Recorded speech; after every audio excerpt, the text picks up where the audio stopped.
This is a post-operative rehabilitation protocol for a basic shoulder arthroscopy. On the day of surgery, you should use ice or the cold therapy unit over the shoulder for 15 minutes every 1 to 2 hours to decrease pain and inflammation. Begin taking the pain medication as soon as you have pain.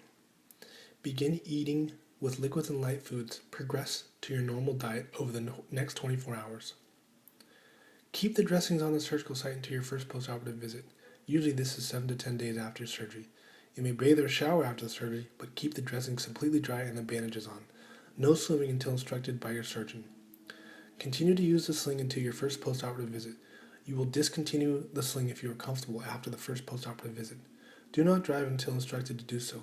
You will begin formal physical therapy 7 to 10 days following surgery. We will provide you a prescription and list of recommended facilities prior to the surgery.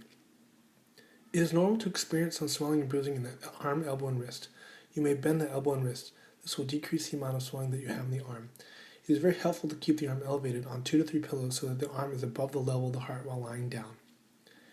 For a basic shoulder arthroscopy, there are 3 phases of rehabilitation in addition to the early postoperative phase.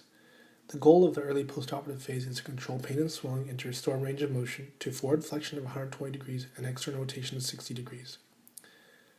The exercise and activities allowed are rest ice to the affected shoulder, discontinue with a sling when comfortable, straightening and bending the elbow, wrist, and fingers, shoulder shrugs, scapula squeezes, ball squeezes, and passive shoulder range of motion.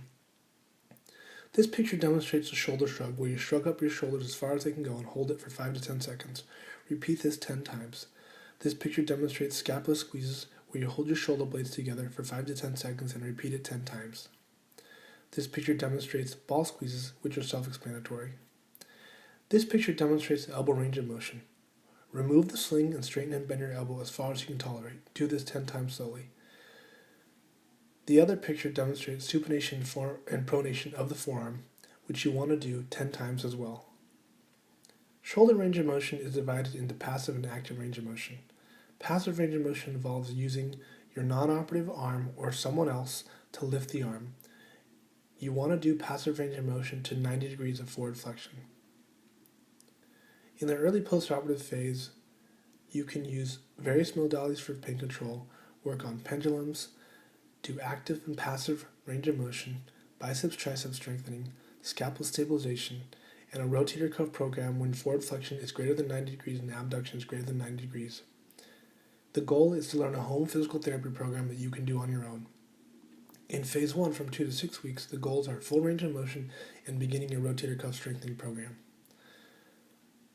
You are able to use modalities for pain control, pendulums, active and passive range of motion, biceps, triceps strengthening, scapula stabilization, deltoid strengthening, latissimus strengthening, rotator cuff program when range of motion is beyond 90 degrees of forward flexion and abduction 90 degrees, pulleys, various modalities, and a home program. Phase 2, from 6 to 12 weeks, the goals are full range of motion, normal strength, improved flexibility, and normal scapulohumeral rhythm. In physical therapy, all of these modalities and exercises are allowed. In phase 3, from 12 to 18 weeks, the goal is to return to sport-specific activities.